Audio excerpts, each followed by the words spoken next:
Un enfant de moins de 3 ans peut-il survivre plusieurs jours dans une zone montagneuse? Si est-il la question que toute la France se pose, après plus de 60 heures de recherche du petit Émile, porté disparu depuis le 8 juillet 2023. Le plus grand risque pour lui? La déshydratation d'après les médecins.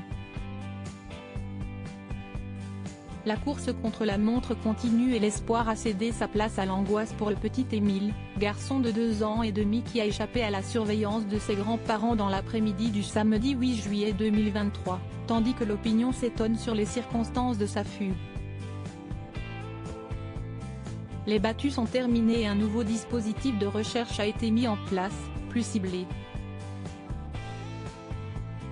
Pendant que les autorités, proches et bénévoles s'affairent pour retrouver l'enfant, des questions émergent sur le cadre dans lequel il se trouve. Peut-il surmonter le risque le plus grand auquel il fait face, la déshydratation? Le Parisien a mis en lumière les avis de différents spécialistes pour tenter de mieux appréhender la situation périlleuse dans laquelle se trouve ce garçonnet dans le Haut-Vernay, dans les Alpes de Haute-Provence. Le profil de l'enfant disparu, même jeune, peut laisser espérer qu'il peut survivre dans ce milieu escarpé, voire montagneux. En effet, il vient d'une famille de randonneurs et si est un bon marcheur.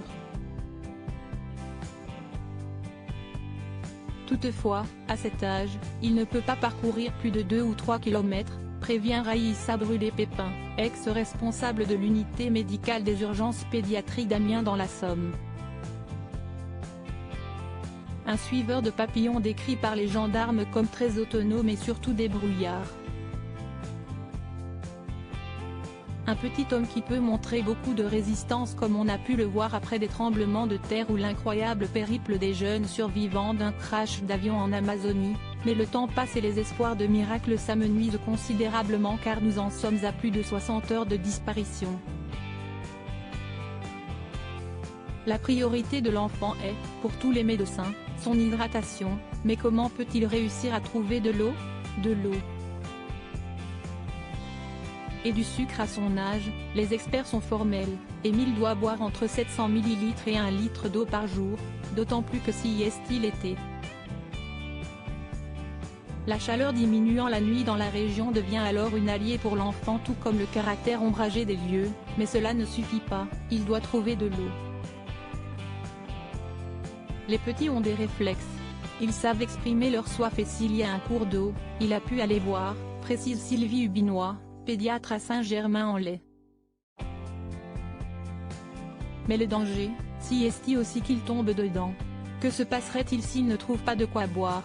Ce manque d'eau peut provoquer un œdème cérébral et un coma, indique la docteure Raïssa Brûlé-Pépin.